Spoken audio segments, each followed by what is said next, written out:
देश भर में व्यापक प्रदर्शन चल रहे हैं महोदय। दिल्ली से शुरुआत हुई है और आपका मानना हो सकता है कि मार्केट इससे कमजोर होगा, लेकिन महोदय अ, अगर आप इतिहास को मद्देनजर रखें तो ये जो भी प्रोटेस्ट हो रहे हैं ये मार्केट के लिए सुपर डुपर पॉजिटिव है। देखिए, हम और आप लोग तो काफी समय से कह रहे थे कि चीजें खराब हैं। आदरणीय परम पूज्य मोदी जी से हमारा निवेदन था कि चीजें सुधारिए, लेकिन जो भी हुआ, अब विपक्ष मजबूत हो रहा है, आगे बढ़कर आ रहा है, चीजों को हाईलाइट कर रहा है।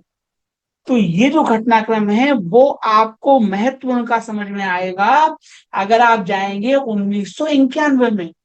भारत के इतिहास में सबसे बड़ा जो रिफॉर्म हुआ वो 1991 में हुआ। और वो कब हुआ? जब देश में माइनॉरिटी गवर्नमेंट थी, बहुमत भी हासिल नहीं था सरकार को। जैसे तैसे करके उन्होंने पास कराया रिफॉर्म। और अगर वो रिफॉर्म नहीं होता महोदय, तो आज भारत में कोई इंटरनेट नहीं होता, यूट्यूब नहीं होता, फेसबुक नहीं होता, यूपीआई नहीं होता। आप और हम बेरोजगार होते, अधिकांश लोग बेरोजगार होते। निफ्टी आज 24,000 पर नहीं, निफ्टी आज 24,000 पर नहीं महोदय, निफ्टी आज होती 2,500 पे, 2.4 पे होती निफ्टी आज की डेट में महोदय, होती 200, 400, 300। तो जब क्राइसिस होता है तब हमारे देश का इतिहास रहा है, दुनिया का इतिहास रहा है कि सरकारों के ऊपर जब थ्रेट मंडराती है तब वह एक्शन में आती है, तब वह ऐसे कदम उठाती हैं जो मार्केट के लिए, इकोनॉमी के लिए, उनके लिए अच्छे हों। जैसे महोदय, सीधा सा उदाहरण देता हूं मैं। परम पूज्य मोदी जी जिस 2024 में सत्ता में आए, तब जो है निफ्टी था 24,000 पे, ठीक है। तब निफ्टी था 24,000 पे, 24,000 पे निफ्टी तब था। आज 3 साल गुजर गए, 24,000 पे निफ्टी है। और आई वॉन्ट बी सरप्राइज्ड अगर 2029 में भी निफ्टी 24,000 पर हो, तो कौन ये मुद्दे उठाएगा? विपक्ष उठाएगा। और जब ये मुद्दे उठेंगे कि भाई साहब 3 साल में निफ्टी ने कुछ नहीं किया, तब आदरणीय मोदी जी, मुझे उम्मीद है, रिएक्शन देंगे, पॉजिटिव कदम उठाएंगे, एलटीसीजी कट भी आएगा और फिर मार्केट चढ़ेगा। इस जो रियल अनसर्टेनिटी है, रियल टेंशन है हमारी, वो ये अमेरिका से और टैरिफ आ सकते हैं। जैसे भारत में दिल्ली में किसान प्रदर्शन कर रहे हैं यूएस ट्रेड डील के खिलाफ। अब महोदय, मेरा आदरणीय मोदी जी से करबद्ध निवेदन है, मैं इस धरती पर विचरण करने वाला उनका सबसे बड़ा शुभ चिंतक हूं। और मेरा उनसे कहना है कि जितने जल्दी वो अमेरिका से डील करेंगे उतना जल्दी भारत का फायदा होगा। Because market hates uncertainty. जितना ये बैक एंड फोर्थ चलता रहेगा, जितना ये बैक एंड फोर्थ चलेगा, उतना उतना नुकसान होगा। और रही बात किसानों की, तो आदरणीय मोदी जी कहते थे 2022 तक किसानों की आय डबल करना है, और अगर वो डबल होती तो मार्केट्स में भी ग्रोथ आती, मार्केट्स भी चढ़ते। नहीं हो सका वो। क्यों नहीं हो सका? क्योंकि हमारा जो करंट स्ट्रक्चर है वो फॉल्टी है, उसको चेंज करना मांगता है। एक महत्वपूर्ण घटनाक्रम हुआ, उड़ीसा राज्य में जो एग्री रिफॉर्म्स थे वो लागू हो गए अभी, कहीं चर्चा नहीं हुई। तो राज्यों के रास्ते से, जैसे मान लो दिल्ली में समस्या है, पंजाब में समस्या है, हरियाणा में समस्या है, let them stay, let them सफर।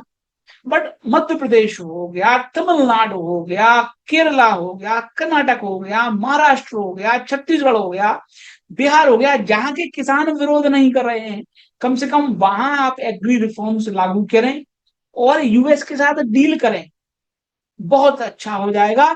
नहीं तो ये जो अनसर्टेनिटी बनी है कि और टैरिफ आ सकते हैं, और टैरिफ आ सकते हैं, ये मार्केट को ऊपर चढ़ने में दिक्कत पेश आती रहेगी।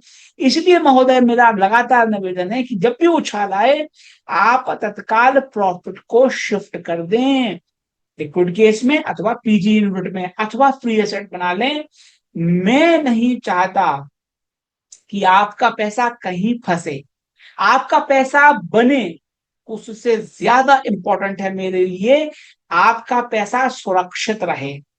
लंबी रिपीट, मैं चाहता हूं कि आपका पैसा सुरक्षित रहे, नंबर वन प्रायोरिटी है मेरी। नंबर सेकंड प्रायोरिटी है कि आपका पैसा बढ़े। इसलिए मैं लगातार हमेशा कहता हूं कि हमें किसी शेयर में कभी नहीं फंसना है।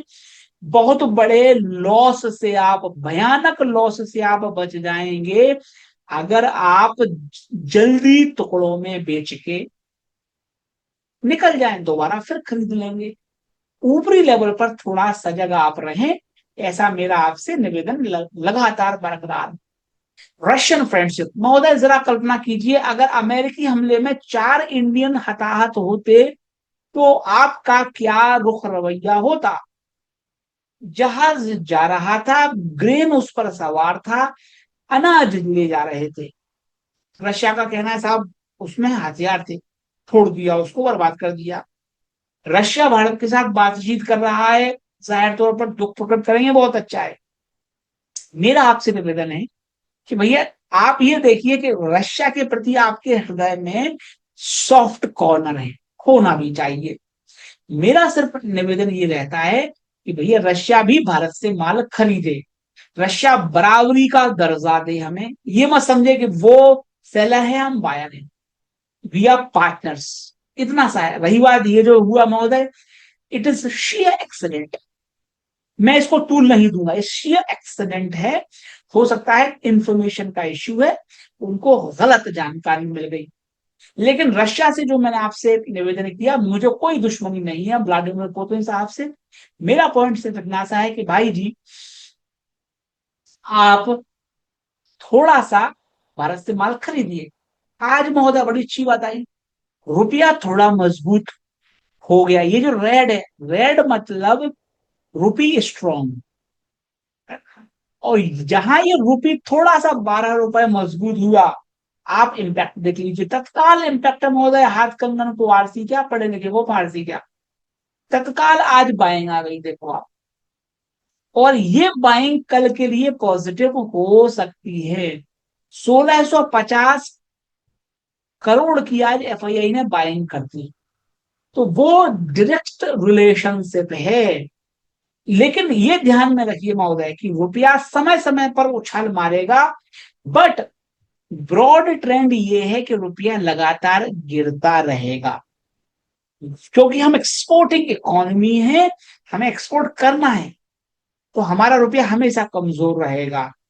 और रुपये के गिरने से आपको नुकसान ना हो, ये मेरा प्रयास रहता है। इसलिए मैं सदैव आपसे निवेदन करता हूं कि यूएस मार्केट में निवेश करें, ताकि रुपये में आने वाली गिरावट से आप बच सकें। अभी उछाल आया है तो आपको इम्पैक्ट दिख गया, लेकिन सस्टेनेबल बेसिस पर गिरावट रुपये में चलती रहेगी। इंपॉर्टेंट बात।